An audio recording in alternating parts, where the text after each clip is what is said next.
Hello everyone, this is ममता। इस video में हम सी टेट के प्रीवियस ईयर के जो क्वेश्चन हैं जो कि ईवीएस के हैं तो उसको हम यहाँ पर सोल्व करने वाले हैं। तो चलिए स्टार्ट करते हैं आज की वीडियो। लेकिन प्लीज़ वीडियो अगर आपको अच्छी लगी तो वीडियो को लाइक एंड शेयर कीजिएगा। चैनल पर अगर आप नए हैं तो प्लीज़ चैनल को भी सब्सक्राइब करना नहीं भूलिएगा, ताकि जो नेक्स्ट अपडेट है या फिर नेक्स्ट प्रैक्टिस पेपर जब हम सोल्व करेंगे तो जो नोटिफिकेशन है वो आपको टाइम टू टाइम अवेलेबल हो पाए, उसके लिए आपको बेल आइकन जो है उसको भी प्रेस कर देना है। तो चलिए स्टार्ट करते हैं आज की वीडियो।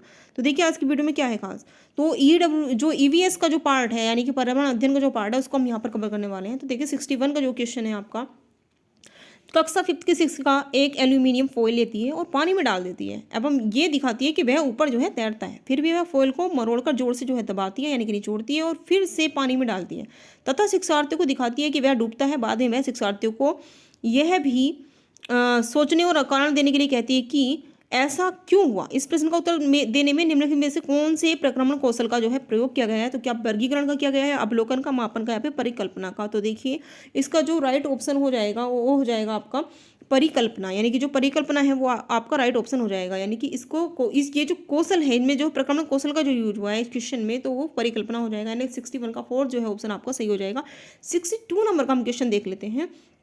तो देखिए 62 क्वेश्चन है आपका, पर्यावरण अध्ययन के शिक्षा शास्त्र के संदर्भ में सिवाय के निम्नलिखित सभी वांछनीय अभ्यास है। सिवाय यानी कि जो नहीं है केवल उसी को हमें यहाँ पर सर्च कर लेना है। तो देखिए इसमें पहला ऑप्शन है बच्चे की अस्मिता, यानी कि जो व्यक्तित्व को पोषण करने या फिर वास्तविक अवलोकन के स्थान पर पाठ्य पुस्तक ज्ञान की श्रेष्ठता को स्वीकार करने या फिर पाठ्य पुस्तकों संदर्भों की बहुलता को बढ़ावा देने। एंड फोर्थ है आपका आलोचनात्मक चिंतन और समस्या समाधान के लिए क्षमता संवर्धन करने। तो आपका जो राइट ऑप्शन हो जाएगा वो है वास्तविक अवलोकन के स्थान पर पाठ्य पुस्तकीय ज्ञान की श्रेष्ठता को स्वीकार करना। 62 का आपका 2 नंबर का ऑप्शन बिल्कुल सही हो जाएगा। 63 हम लोग देख लेते हैं। देखिए इसमें कुछ इसी तरह के जो है क्वेश्चन आपको देखने को मिलेंगे, क्योंकि ये सी टेट का एग्जाम है। टेट में थोड़ा अलग मिलता है लेकिन सी टेट में जो है इसी टाइप के जो क्वेश्चन देखने के लिए मिलेंगे। पेडागोजी से रिलेटेड ज़्यादा क्वेश्चन इसमें देखने के लिए मिलते हैं। 63 नंबर का क्वेश्चन है आपका, महेश कक्षा 4 के शिक्षक हैं, वे वृक्ष संरक्षण की अवधारणा पर शिक्षार्थियों को संवेदनशील बनाने के लिए योजना बनाते हैं।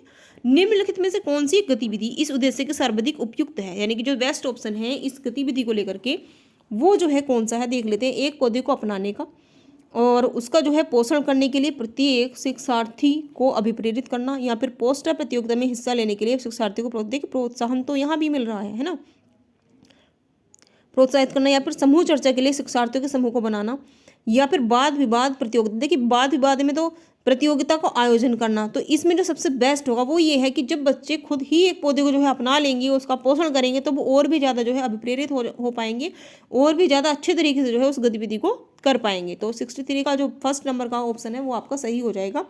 64 हम लोग देख लेते हैं। तो देखिए 64 में क्या है, पर्यावरण अध्ययन में बच्चे शिल्पकला और चित्रकला को समूह में सीखना विशेष रूप से पसंद करते हैं। ऐसा क्यों है? क्योंकि यह सहपाठी अधिगम को बढ़ावा देता है, या फिर यह सामाजिक अधिगम को बेहतर बनाता है, या फिर जब बच्चों की सृजनात्मकता की प्रशंसा की जाती है तो वे खुश हो जाते हैं, वे उसके प्रति प्रेरित भी होते हैं, या फिर यह कक्षा में अनुशासन को बढ़ावा देगी। चारों ही ऑप्शन जो है सही नजर आ रही हैं, लेकिन जो बेस्ट ऑप्शन होगा उसी को हमें जो देख लेना है। तो विकल्प देख लेते हैं, ए बी तथा डी, या फिर ए बी तथा सी, या फिर बी और सी, या फिर ए और डी। तो इसमें जो है आपका बेस्ट ऑप्शन हो जाएगा फर्स्ट, सेकंड और थर्ड, यानी कि ए बी और सी। ठीक है, तो ए बी सी देख लीजिएगा किस में है, तो सेकंड में जो है आपका ए बी सी नजर आ रहा है, तो सेकंड जो है इसका राइट ऑप्शन हो जाएगा। 65 नंबर का आपका जो है क्वेश्चन देख लेते हैं। देखिए 65 में है आपका प्रयोग करना आकलन का जो है एक संकेतक है।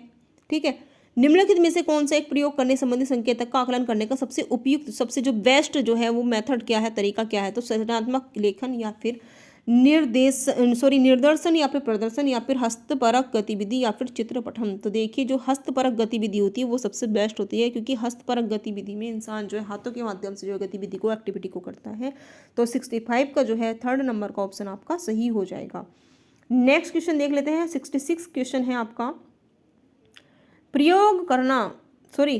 नेक्स्ट क्वेश्चन आपका 66, प्राथमिक कक्षाओं में शिक्षार्थियों के पास अनेक प्रकरणों में अनेक वैकल्पिक अवधारणाएं होती हैं, जैसे सजीव, निर्जीव, जल चक्र, पौधे आदि। इन वैकल्पिक अवधारणाओं के स्रोत हो सकते हैं। तो क्या परिवार एवं समुदाय हैं, या फिर पाठ्य पुस्तकें व अन्य पुस्तकें हैं, या फिर शिक्षक हैं, या फिर कहानियां एवं कविताएं। तो ऑप्शन देख लेते हैं, ए बी सी तथा डी, या फिर केवल ए, या फिर ए और बी, या फिर ए बी तथा डी। तो देखिए इसमें जो राइट ऑप्शन हो जाएगा वो हो जाएगा आपका फर्स्ट सेकंड थर्ड और फोर्थ, यानी कि फर्स्ट सेकंड थर्ड यानी कि सभी जो है इसमें विद्यमान है, यानी कि जो पहला ऑप्शन है आपका वो आपका राइट ऑप्शन हो जाएगा। क्वेश्चन नंबर 67 हम लोग देख लेते हैं। तो 67 में देखिए, कांच के जार तथा बोतलों को उनमें अचार भरने से पहले सूर्य की धूप अच्छी तरह सुखाया जाता है, अच्छे से उनको सुखा लिया जाता है धूप के माध्यम से। तो ऐसा क्यों किया जाता है? उनमें से धूल को हटाने के लिए, या नमी को पूर्णतः हटाने के लिए, या फिर अचार को स्वादिष्ट बनाने के लिए, या फिर उनके तापमान में वृद्धि करने के लिए। तो ये बात तो सभी को पता है नॉर्मली, नमी को पूर्णतः हटाने के लिए जो है हम अचार को जो है सूर्य की धूप में जो है अच्छी तरह सुखाते हैं। 68 नंबर का क्वेश्चन हम लोग देख लेते हैं आपका। तो 68 में देखिए, रेनू की दादी उसे एक सूखा कुआं दिखाते हुए बताती है कि 15 से 20 वर्ष पहले कुएं में पानी था, लेकिन अब यह पूरी तरह से सूख गया है। कुएं में पानी सूखने का क्या कारण हो सकता है या हो सकते हैं, वो हमें इसमें देख लेने हैं। तो देखिए, पहला ऑप्शन है आपका, पेड़ों कुओं तथा उसके आसपास के स्थान की मिट्टी का सीमेंट से ढक दिया गया है, या फिर आसपास के इलाके में बहुत सारे बोरिंग पंप लग गए हैं, या फिर प्रत्येक व्यक्ति के घर में अब नल होने के कारण कोई भी कुएं का प्रयोग नहीं करता है। तो केवल सी, केवल ए, केवल बी तथा ए और बी। तो देखिए, फर्स्ट और सेकंड यानी कि जो ए और बी है वो आपका सही ऑप्शन हो जाएगा, क्योंकि जो पेड़ है या कुएं तथा उनके आसपास के स्थान मिट्टी को सीमेंट से ढक दिया गया होगा, या फिर जो आपका बी ऑप्शन है, यानी कि बी ऑप्शन है आपका, आसपास के इलाके में बहुत सारे क्योंकि बोरिंग पंप लग गए हैं, तो ऐसा जो है इसके कारण हुआ है। तो 68 का जो फोर्थ ऑप्शन है वो आपका राइट ऑप्शन हो जाएगा। 69 देख लेते हैं। तो 69 देखिए, ये क्वेश्चन काफ़ी टाइम जो एग्जाम में रिपीट हुआ, तो प्लीज़ जरा ध्यान से देख लीजिएगा इसको। बगुला भैंस पर बैठता है क्योंकि बैठता है बगुला भैंस पर? तो देखिए, बगुला जो है मनोरंजन के लिए भैंस पर बैठता है ना, या फिर भैंस बगुले को एक स्थान से दूसरे स्थान तक आने जाने में हेल्प कर देती है, मदद कर देती है। बगुला भैंस को डराना चाहता है, या फिर बगुला तथा भैंस में सहजीवी का संबंध है। तो हमने क्योंकि ये पहले भी पढ़ा है, बगुला तथा भैंस में कैसा संबंध होता है? सहजीवी का जो है संबंध होता है। बगुला जो है उसकी जो है जुएं होती हैं उसको खाता है, जबकि भैंस को जो है उसमें जो है बेनिफिट्स होता है क्योंकि उसकी जुएं जो नष्ट हो रही हैं। तो बगुला तथा भैंस में क्या है? सहजीवी का संबंध है। तो 70 नंबर का क्वेश्चन देख लेते हैं। 70 नंबर का क्वेश्चन है आपका, निम्नलिखित में से जड़ का कौन सा, जो जड़ है उसमें देखिए, निम्नलिखित में से जड़ का कौन सा कार्य पौधे के लिए नहीं है? तो ह्यूमस उपलब्ध कराना, या फिर पौधे को सहारा देना, या फिर जो है आपका जल तथा खनिजों का अवशोषण करना, या फिर भोजन भंडारण संचित करना। तो जल का जो है जड़ का इसमें से कौन सा कार्य नहीं है जो कि पौधों के लिए नहीं है? तो इसमें जो है भोजन या भंडारण जो है वो संचित करना नहीं है। जबकि वो देखिए क्या करती है, जो जड़ है वो आपको जो है ये ह्यूमस भी उपलब्ध कराती है, पौधे को वो सहारा भी देती है, जल तथा खनिजों का वो अवशोषण भी करती है, लेकिन भोजन भंडारण संचरण वो नहीं करती है। तो जो 70 नंबर क्वेश्चन है उसका फोर्थ ऑप्शन आपका सही हो जाएगा। 71 देख लेते हैं, कर्णम मलेश्वरी। देखिए, कर्णम मलेश्वरी जो किस जो है गेम से रिलेटिव है?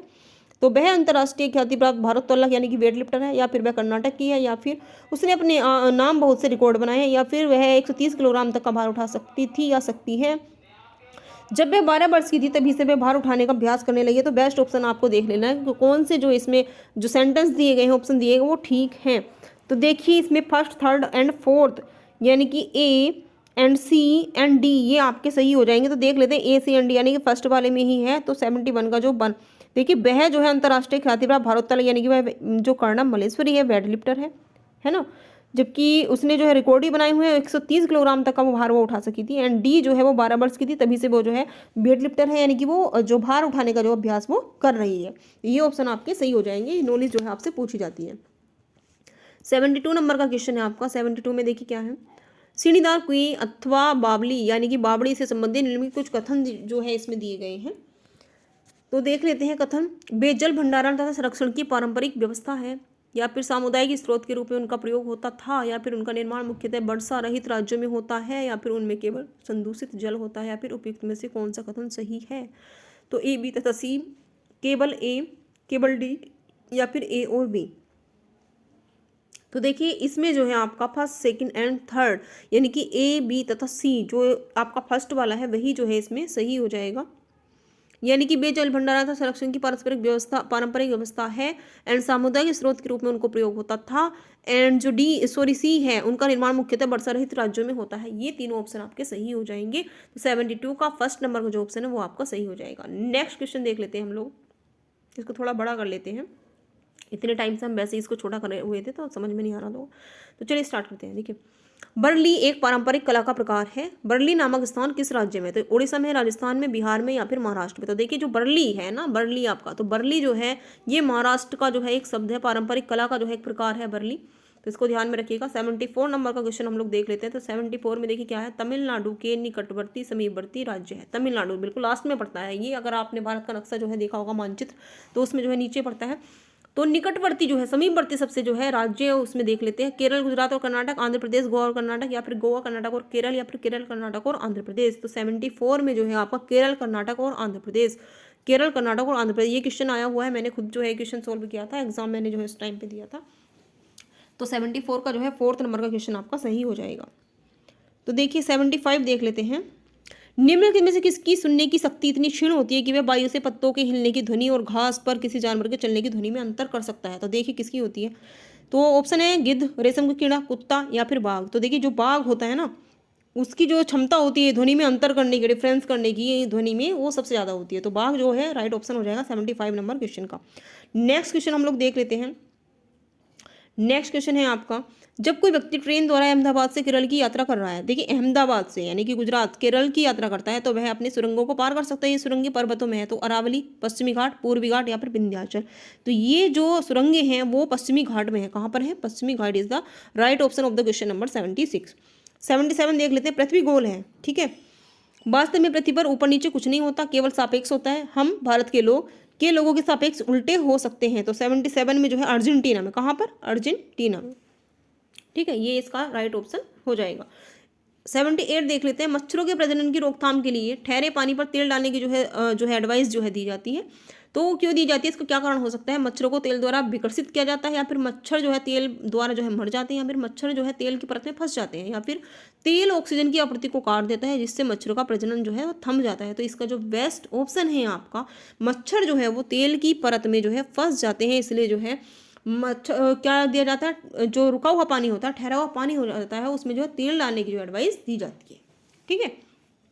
79 का जो क्वेश्चन है आपका 79, वो हम देख लेते हैं। निम्नलिखित में से कौन सा कीट मधुमक्खियों की भांति कॉलोनी बस्ती में एक साथ नहीं रहता है? देखिए मधुमक्खी जो है, जो कीट मधुमक्खियों की भांति कॉलोनी, अब इनमें से कौन सा कीट है जो कि मधुमक्खी कॉलोनी की, जैसे कि मधुमक्खी रहती है ना कॉलोनी में, वैसे वो नहीं रहता है। तो एक तो हमें बात ये पता लगी कि मधुमक्खी जो है किसमें रहती है? कॉलोनी में, यानी कि बस्ती में एक साथ रहती है। तो कौन सा नहीं रहता? देखिए चींटी, दीमक, मकड़ी या फिर ततैया, ठीक है। तो इसमें जो मकड़ी है वो कॉलोनी में नहीं रहती। कभी आपने मकड़ी को एक साथ नहीं देखा होगा, है ना। मकड़ी जो है जाले बनाती है, लेकिन उसमें एक ही मकड़ी होती है, उसमें काफ़ी सारी जो मकड़ी एक साथ नहीं रहती है। तो चींटी भी रहती है, दीमक भी रहती है, ततैया वर्रा भी रहता है, लेकिन मकड़ी जो है वो कॉलोनी में या बस्ती में नहीं रहती है। 80 नंबर का क्वेश्चन हम लोग देख लेते हैं। तो देखिए 80 नंबर का क्वेश्चन, ग्रामीण क्षेत्र के मकानों के ढांचे वहाँ की जलवायु यानी कि मौसम की स्थिति से संबंधित होते हैं। एक गांव के मकानों के लक्षण नीचे दिए गए हैं। मकान मजबूत बांस के स्तंभों पर बने हुए खंभों पर बने होते हैं, या फिर अंदर से भी मकान लकड़ी से ही बने होंगे। मकान जमीन से लगभग 3 मीटर से 3.5 मीटर ऊंचाई पर बने होते हैं। मकानों की छतें ढालू होती हैं। यदि इस गांव में भारी वर्षा होती है तो यह गांव किस, देखिए भारी वर्षा राजस्थान में तो होगी नहीं, तो ये तो आपका ऑप्शन होगा नहीं। उत्तर प्रदेश, बिहार, असम, ठीक है, 3 ऑप्शन आपके पास बची। तो देखिए उत्तर प्रदेश में भारी बारिश होती है, बिहार में या फिर असम में। आप बताइए सबसे ज़्यादा बेस्ट जो होगा असम। अगर हम ऊपर के भी पॉइंट ना पढ़ें, किसी को नहीं पता कि असम में जो है बांस के खंभों के जो है घर बनते हैं, या लकड़ी के बनते हैं, या फिर कितनी ऊंचाई पर बनते हैं, तो उसको ये तो पता होगा कि जो ऑप्शन दिए गए हैं उनमें से कौन सा बेस्ट होगा, किन में जो है ज़्यादा भारी बारिश होती है। तो देखिए उत्तर प्रदेश, बिहार में वर्षा होती है लेकिन भारी बारिश नहीं होती। इन सभी जो ऑप्शन दिए गए हैं सब में सबसे ज़्यादा जो बारिश होती है, भारी बारिश असम में होती है। तो असम इसका राइट ऑप्शन हो जाएगा। इस तरह से भी आप क्वेश्चन को जो है सोल्व कर सकते हो।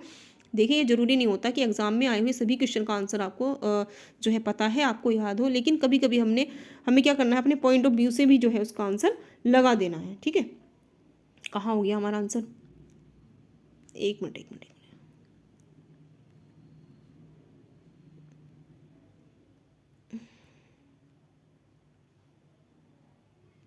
क्वेश्चन नंबर था हमारा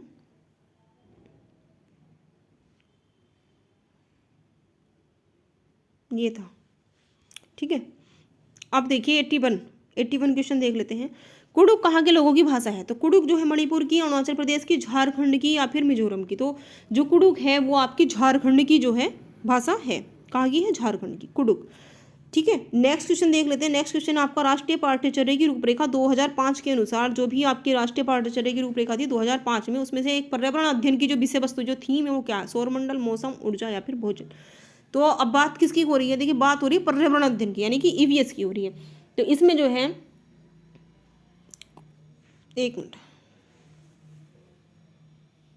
देखिए इसमें आपको 4 ऑप्शन मिले हुए हैं, सौरमंडल, मौसम, ऊर्जा एंड भोजन। तो देखिए इसमें जो है ईवीएस की अगर मैं बात करूँ तो ईवीएस में आपका आ जाएगा भोजन। क्या आ जाएगा?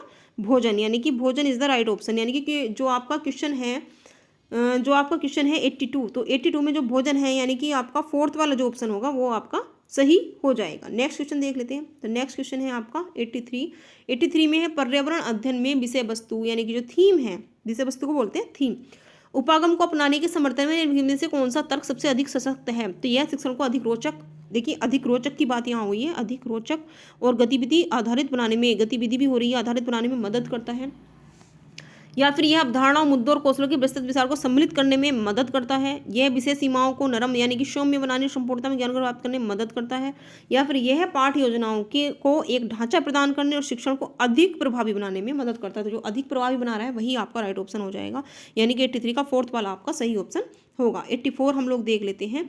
84 में क्या है देखिए, प्राथमिक कक्षाओं में पर्यावरण अध्ययन को सिखाने सीखने में कहानी एक महत्वपूर्ण पहलू है। पर्यावरण अध्ययन के कक्षा में कहानी सुनाने को शिक्षण कौशल के रूप में सम्मिलित करने के लिए निम्न में से कौन सा सबसे कम उपयुक्त कारण है? तो कहानी अनेक विषय सूत्रों को छूती हैं, है ना। कहानियां जो है कक्षा प्रबंधन में सहायता करती हैं, कक्षा को प्रबंध करने में, प्रबंधन में। कहानियां पर्यावरण अध्ययन अवधारणाओं से संबंध जोड़ने के संदर्भ जो है उपलब्ध कराती हैं, या फिर कहानियों में व्यक्तियों के अनुभव शामिल होते हैं। तो जो सबसे बेस्ट ऑप्शन होगा, यानी कि कम उपयुक्त पूछा है, देखिए इसमें कौन सा सबसे बेस्ट नहीं, जो सबसे कम उपयुक्त होगा। तो देखिए कहानी कक्षा प्रबंधन में सहायता, केवल कक्षा प्रबंधन करने के लिए हम कहानियों का यूज नहीं कर सकते, तो कहानी कक्षा प्रबंधन में सहायता करती है, यही आपका जो है राइट ऑप्शन हो जाएगा। देखिए क्वेश्चन में आपसे जब पूछा जाएगा कम उपयुक्त या फिर कौन सा जो है ऑप्शन नहीं है, उसको आपको ध्यान से पढ़ना है। वहाँ पर आपको क्वेश्चन में तभी जो है पढ़ते हुए ही आपको अंडरलाइन कर लेनी है, ताकि जब आप ऑप्शन को देखें तो आप कंफ्यूज नहीं हो जाए। पता लग रहा है कि आपने ऑप्शन देखकर जो कि ये जो है सबसे बेस्ट आंसर है वही आपने लगा दिया, तो कुछ स्टूडेंट्स के साथ में मिस्टेक हो जाती है। जब आपको क्वेश्चन पढ़ना है और क्वेश्चन में अगर पूछा है इन चारों में से कौन सा नहीं है, तो आपको नहीं वर्ड जो है वो अच्छे से देख लेना है कि इसमें ऑप्शन नहीं पूछा गया है, ठीक है। नेक्स्ट क्वेश्चन देख लेते हैं। 85 है। 85 में देखिए पूछा गया है पर्यावरण अध्ययन पाठ्य पुस्तक की विषय वस्तु में परिभाषा और व्याख्यानों को दूर रखा जाना चाहिए, रटकर सीखने को हतोत्साहित करना चाहिए, और बच्चे को प्रश्न करने और खोजने का मौका मिलना चाहिए, फिर बच्चे को केवल लिखित जानकारी दी जानी चाहिए। तो देखिए इसमें रटकर सीखने बताया हुआ है, व्याख्यानों को दूर रखा जाना चाहिए, प्रश्न करने खोजने का मौका मिलना चाहिए। तो इसमें देखिए कौन सा, बी और सी सही है। बी क्या है, रटना, ये तो है नहीं, बी तो है नहीं आपका, केवल सी, केवल अभी वो कह रहा है केवल सी, लेकिन इसको नेगलेक्ट करते हैं। दूसरा हम ऑप्शन देख लेते हैं, ए बी तथा सी। जहां बी होगा वो तो होगा नहीं। तो देखिए थर्ड वाले में जो है क्या है आपका, ए बी तथा सी है। देखिए रटकर सीखने को हतोत्साहित करना, ये तो आपका है नहीं, तो बी तो है नहीं, केवल सी वाला तो सही लग रहा है, क्योंकि बच्चों को प्रश्न करने और खोजने का मौका इसमें मिल रहा है, तो सी भी सही है। यानी कि सी देखिए किस में आया है, सी थर्ड वाले में आया है। ए व्याख्यानों को दूर रखा जाना चाहिए, ये बात भी सही है, यानी कि ए और जो सी है वो तो सही है, ठीक है ना। लेकिन डी केवल लिख दिया, यानी कि डी भी नहीं होगा। अब ये भी नहीं बचा आपके पास, अब आपके पास केवल 2 ही ऑप्शन बचे, जबकि हमें ये भी पता है ए भी सही है। तो ये थर्ड वाला जो है यही आपका ऑप्शन हो जाएगा। देखिए बी वाला जो है गलत है, लेकिन इस गलत के साथ में 2 सही भी तो हैं, तो इसीलिए बेस्ट ऑप्शन जो होगा वो आपका थर्ड होगा। 85 का थर्ड आपका सही हो जाएगा, ठीक है।